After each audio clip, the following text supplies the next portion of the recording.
Sean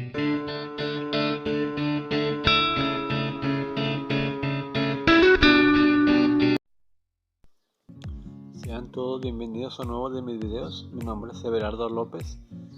Me encuentro, me dedico a esto de la refrigeración y el aire acondicionado. En este caso tenemos una plaqueta electrónica de un equipo mini split que es de marca Carrier, es de 2 toneladas. En este caso esta placa funciona con 220 volts, o sea los componentes, el compresor, el ventilador y todos los componentes funcionan con 220 volts. Bueno, vamos a ver cómo funciona esta tarjeta electrónica. Esta placa electrónica es muy similar a cualquier otra placa, nada más es la marca la que cambia, en la que tenemos la alimentación, en este caso 220, dos líneas divas, el cable café, una línea, el cable azul, otra línea, que son las dos líneas de los 220 volts. En este caso ingresan aquí los 220 y aquí es donde tiene este elemento que se llama varistol. Este es un varistol y cuando pasa una corriente excesiva, o sea 220, pero si pasa, llega a haber una sobrealimentación en la línea, este varistol lo que hace es que pone en cortocircuito las líneas y salta el fusible. O sea, es una protección para que no se queme la plaqueta. Entonces, en el momento que este varistol se abre, pone en cortocircuito y salta el fusible. Y si salta el fusible, va a proteger la placa y no va a haber electricidad. En este caso, la única opción sería cambiar el fusible, o sea, viendo si el fusible está dañado, o sea, si se haya saltado hay que cambiarlo. Y también el varistol, una vez que se abre, hay que cambiarlo, hay que sustituirlo, pero rara vez es lo que pasa. Rara vez esto es lo que llega a ocurrir. ¿Por qué? Porque los mini split, equipos split, tienen su propia pastilla térmica, como se le dice, pastilla térmica. Entonces la misma pastilla hace que proteja al equipo y lo protege de no quemarlo. Una vez que pasó por este punto, va a alimentar todos los componentes. En este caso esto es la zona de 220, donde están el capacitor, el ventilador y está los relés. En este caso este es el relé del compresor, el relé del ventilador exterior y el relé de la válvula de 4 vías, o sea la válvula para calor, modo calefacción. El ventilador, como dijimos, de la unidad interior de la turbina, obviamente. En este caso esta es la parte de 220, o sea la alimentación. Entonces cuando pasa ya por aquí, sale de este punto y ingresa al transformador. El transformador va a transformar, por así decirlo, los 220 o 110 dependiendo del equipo, y lo va a transformar a 12 volts de corriente continua. O sea, va a hacer una transformación, un regulador de corriente. Una vez que sale del transformador, los 12 volts van a ingresar aquí ingresan los 12 volts de corriente alterna.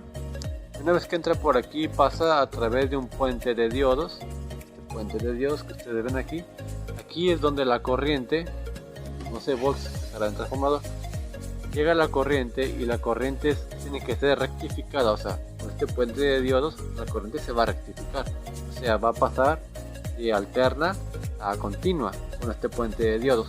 Pero aún así, con este puente de diodos no se forma la corriente muy lineal, por así decirlo. Entonces, con estos diodos no es suficiente que se transforme a corriente continua en su totalidad. En este caso tenemos también una serie de capacitores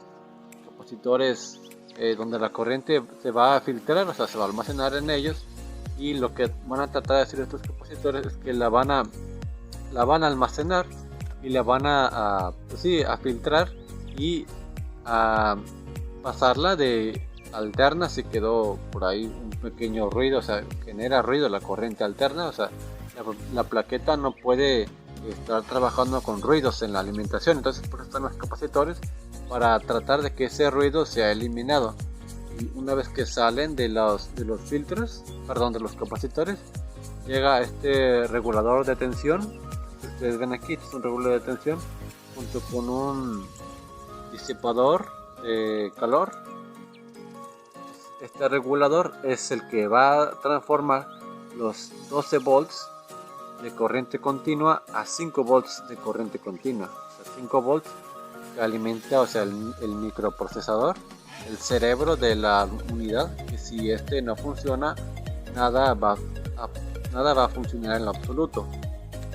Entonces alimenta el microprocesador y alimenta también la entrada de los sensores, y donde se conectan los sensores de temperatura, el de ambiente y el temperatura de caño. También alimenta los circuitos integrados para que todo esto pueda funcionar. En este caso, un resumen, la corriente entra por aquí, es rectificada, o sea que no llegue, no hay una sobrealimentación en la línea. Una vez que pasa por aquí, alimenta la corriente, o sea, en este caso 220 para cada relé, porque cada relé va a dar la señal. Cada señal es de 220, en este caso puede ser también 110, pero en este caso es 220. Por ejemplo, la señal de estas dos, que es del ventilador exterior y de la válvula de calor, aquí sale la señal, obviamente, son nuestras conexiones. La señal va a ser la misma corriente en este caso, pero en este caso las bobinas de los relés trabajan con 12 volts, solo las bobinas. En este caso esto es lo del compresor. Este cable rojo es el que va a alimentar el compresor. Y bueno, una vez que se haya pasado la corriente que llega de la alimentación, sale por aquí y entra al transformador de este punto. Pasa por el transformador, lo transforma en 12 volts, entra por aquí y por aquí pasa la corriente de alterna a continua a través de este puente de diodos. También es filtrada para eliminar los ruidos que pueda tener, y ya cuando sale de aquí entra el regulador de tensión que lo transforma de 12 volts a 5 volts para alimentar, como les he dicho, el microprocesador, los circuitos integrados y la conexión a los sensores de temperatura, que los funcionan con 5 volts. Si no funcionaran, nada funcionaría. Entonces, este es el funcionamiento general de la plaqueta electrónica. La plaqueta electrónica también tiene la ventaja de que funciona por variación electrónica, en comparación de una placa universal que funciona a través de relés, puro relé. En este caso, cuando quieran reparar una placa, por ejemplo, si es un circuito, si se ha dañado el microprocesador, no tiene reparación. En este caso habrá que cambiarla por la original. Mucho mejor la original que una universal. Los universales funcionan directamente, o sea, por ejemplo, las universales no tienen variación. Como les digo, en este caso, si ustedes colocan la universal y ponen a funcionar el ventilador, van a ver que no va a funcionar en las muchas velocidades, o sea, la mínima, la media y la máxima, solo va a funcionar en una sola, o sea, en la máxima. ¿Por qué? Porque no tiene la universal la variación electrónica como tienen estas originales.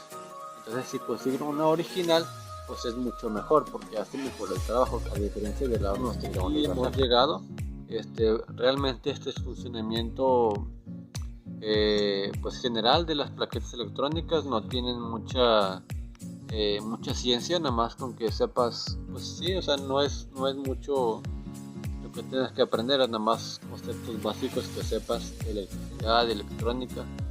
Obviamente hay trabajos electrónicos que se pueden hacer y hay otros que no se pueden hacer. Por ejemplo, los relés los podemos cambiar, o por ejemplo también los diodos, o los capacitores, o también el triac, regulador de tensión también, el varistor, el fusible, son los que se pueden cambiar.